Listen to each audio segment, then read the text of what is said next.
ప్రియులారా, బాగున్నారా? ప్రభు అయిన యేసుక్రీస్తు నామములో మీకు వందనములు, శుభములు తెలియజేస్తూ ఉన్నాను.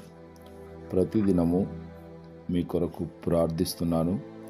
మీరును మా కొరకు, మా పరిచర్యల కొరకు తప్పక ప్రార్థన చేయగలరు. దేవుడు మిమ్మును, మీ కుటుంబములను దీవించి ఆశీర్వదించునుగాక. ప్రియ సోదరి సోదరులారా, ఈరోజు మన పాఠము ఎఫెసీయులకు రాసిన పత్రిక 1వ అధ్యాయము 1 నుండి 10వ వచనం వరకు గల ప్రాముఖ్యమైన సంగతులను గూర్చి విందాం.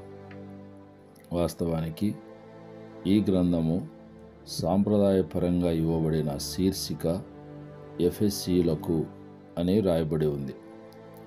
అయితే కొన్ని ప్రాచీన వ్రాత ప్రతులలో 1వ అధ్యాయం 1వ వచనంలోని ఎఫెసులోనున్న అను పదము లేకపోవటం వలన పండితులు కొంత అభ్యంతరాలు లేవనెత్తారు. ఈ పత్రికను ఎఫెసీయులకు మాత్రమే వ్రాయలేదు, ఆసియాలో ఉన్న సంఘములన్నిటికీ ఉద్దేశించి వ్రాయబడిన ఉత్తరము. ఈ పత్రిక ఒక సంఘము నుండి మరొక సంఘమునకు పంపబడినదని తలంచుచున్నారు.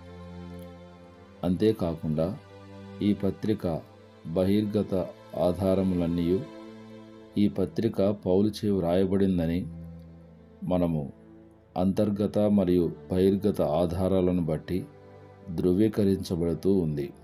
కానీ ఈ మధ్యకాలంలో కొందరు పండితులు పత్రికలోని దైవశాస్త్ర భావాలు, భాష, శైలి విషయములలో పౌలు ఇతర పత్రికలతో పోలిస్తే ఈ పత్రిక కొంత వేరుగా ఉన్నదని తలంచుచున్నారు.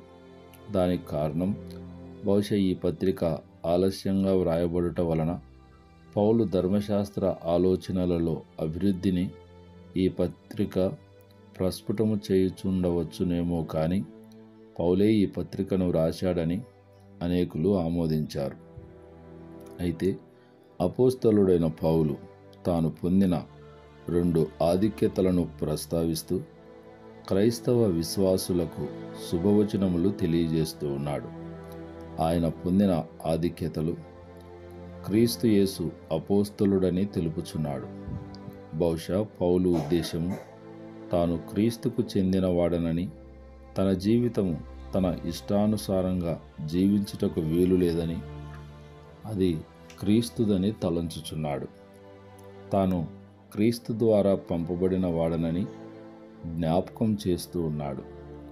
ప్రత్యేక కార్యము పైన క్రీస్తు సువార్త ప్రకటించుట కొరకు పంపబడ్డాడు. తాను పొందిన ఏ శక్తి అయినను అధికారమునైనను అది క్రీస్తు ద్వారా పొందినదే. క్రీస్తు ప్రతినిధిగా లోకములో ఆయన పనిచేయుటకు ఇవ్వబడిన అధికారం.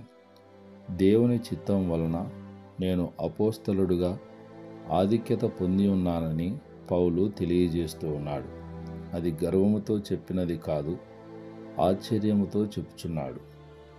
పౌలు ఈ పత్రికను ఎఫెసులోని క్రైస్తవ విశ్వాసులను ఉద్దేశించి వ్రాస్తూ ఉన్నాడు. వారు క్రీస్తునందు విశ్వాసం ఉంచిన వారు. వారు ఎఫెసీలోను క్రీస్తునందును జీవించుచున్నారు.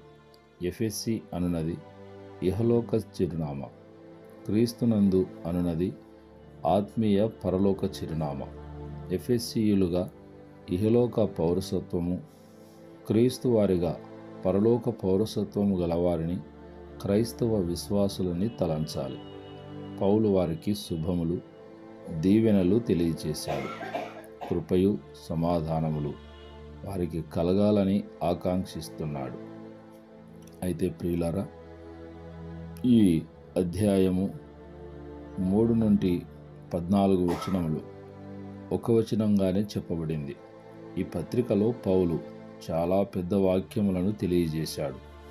వాటిని అర్థం చేసుకొనుట కొంత కష్టమే. పౌలు కళ్ళ ముందు దేవుని ఆశీర్వాదాలు, కృపావరములు ఒకదాని తర్వాత ఒకటి పరిభ్రమిస్తూ ఉన్నాయి. దేవుని ఎడల కృతజ్ఞతాభావమును పెంపొందిస్తూ ఉన్నాయి. ఈ వాక్య భాగంలో క్రైస్తవులు దేవుని చేత ఏర్పరచబడిన వారని పౌలు విశదపరుస్తూ ఉన్నాడు. అనగా వారిని ఏర్పరచుకొనుటలో దేవుని సంకల్పం కనబడుతూ ఉంది.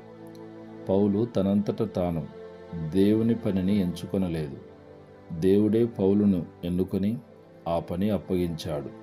మనము దేవుని ఏర్పరచుకొనుటలో పెద్ద ఆశ్చర్యం ఏం లేదు. కానీ దేవుడే మనలను ఏర్పరచుకొనుట ఆశ్చర్యపడవలసిన విషయం. మనలను ఎన్నుకొనుటలో దేవుని ఉదార స్వభావము వ్యక్తమవుతూ ఉంది. పరలోక దీవెనలతో దీవించుట కొరకు ఎన్నుకొన్నాడు.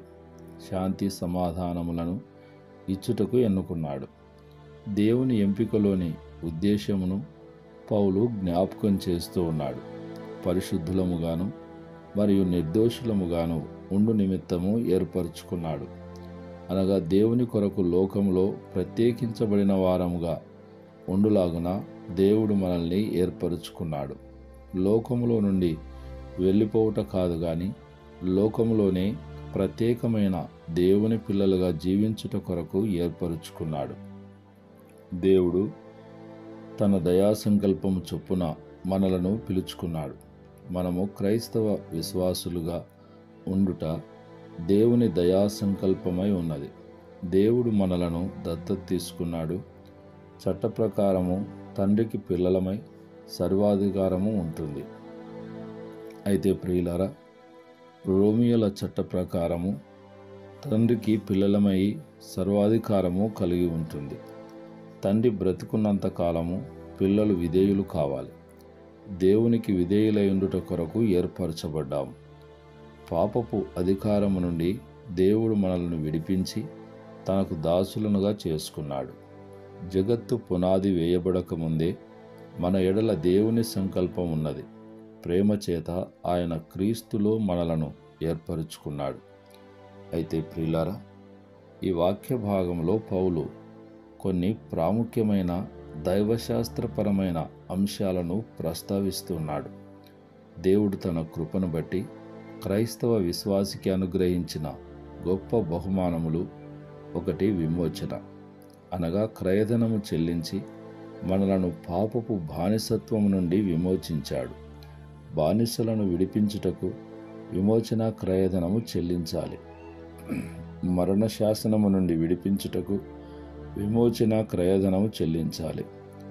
దేవుడే మానవుడున్న పాపపు స్థితి నుండి తనంతట తాను విడుదల ఎప్పటికీ పొందలేడని ఎరిగి తానే విమోచన క్రయధనం చెల్లించి విడిపించాడు. యేసుక్రీస్తునందు విశ్వాసముంచిన వారికి కలుగు విమోచనను పౌలు సూచిస్తున్నాడు. పాపము మానవులపై రాజ్యమేలుచున్నది. అందువలన వారు మరణ శాసనము క్రింద మగ్గుచున్నారు. మానవులు పాపభీతిలో దేవుని సన్నిధికి వచ్చుటకు భయపడుతున్నారు. యేసుక్రీస్తు అట్టి భయమును కొట్టివేశాడు. దేవుని ప్రేమను బయలుపరిచాడు. కనుక క్రీస్తు రక్తం వలన విమోచనము, పాపక్షమాపణలు బహుమానంగా మానవులకు అందించబడినవి. అయితే ప్రియులారా, జ్ఞాన వివేచనలను కలగజేశాడు. ఈ రెండు కలిగిన వారి జీవితంలో సంపూర్ణత కలిగి ఉందురు. యేసుక్రీస్తు మనకు దేవుని గురించిన జ్ఞానమును, ఈ లోకమును గురించిన వివేచనయు అనుగ్రహించాడు.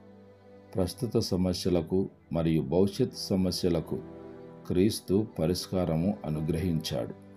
మరికొన్ని సంగతులు రేపటి పాఠంలో విందాం. ప్రార్థన. జీవము గల దేవా, పరిశుద్ధుడా, మీకు స్తోత్రములు.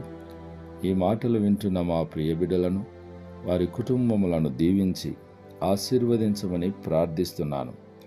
చెప్పుకోలేని సమస్యలతో, బాధలతో, బలహీనతలతో బహువేదన పొందుచున్న బిడ్డల కొరకు ప్రార్థిస్తున్నాను. మీ కృప చూపి సహాయం దయచేయండి. తీవ్రమైన అనారోగ్య సమస్యల చేత బాధపడుచున్న బిడ్డలను ముట్టి స్వస్థపరచండి. వివాహ వయసుకు వచ్చిన యవ్వన బిడ్డల కొరకు ప్రార్థిస్తున్నాను. త్వరగా వారికి వివాహ కార్యములు జరుగుటకు కృప చూపమని యేసు నామములో ప్రార్థిస్తున్నాము తండ్రి. ఆమేన్, ఆమేన్.